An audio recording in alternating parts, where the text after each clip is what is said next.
আপনার ছেলে ওকে ভালোবাসতো, আর তাদের বিয়েও হয়েছিল। তাই কামিয়া হলো প্রধান পরিবারের বৌমা।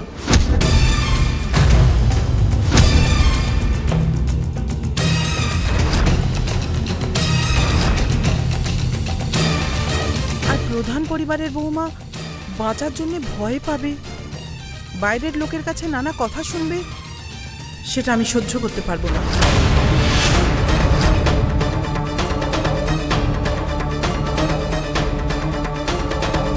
তাই আমি ঠিক করেছি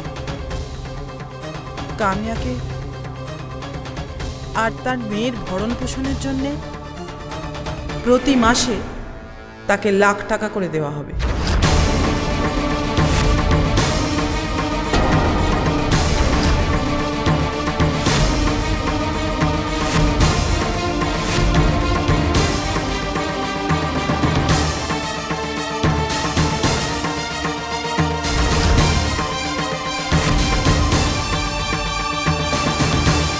সেই জন্য তাকে আর কারুর সামনে হাত পাততে হবে না।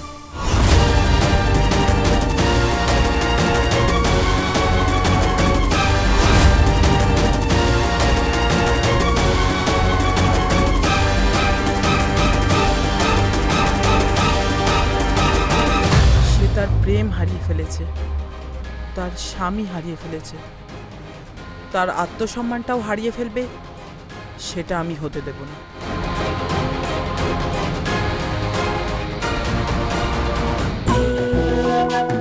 পুরো লক্ষ্মী মায়ের মতো। আমি তো ভেবেছিলাম 10-20 হাজার দেবে, কিন্তু এই বাড়ির লোকের মন তো খুব বড়। 1 লক্ষ টাকা মানে প্রতি মাসে। কামিয়া, তোর তো লটারি লেগে গেছে। পবিত্রা দিদি খুব ভালো।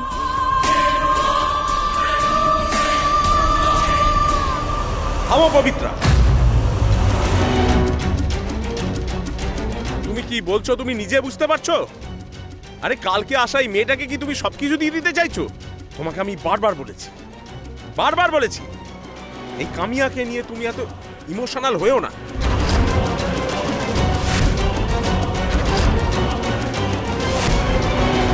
দাদা, আমিও বলেছি না, শুভরাজের প্রথম স্ত্রী হিসেবে আমার যা যা অধিকার আছে, ওর দ্বিতীয় স্ত্রী হিসেবেও তাই অধিকার আছে।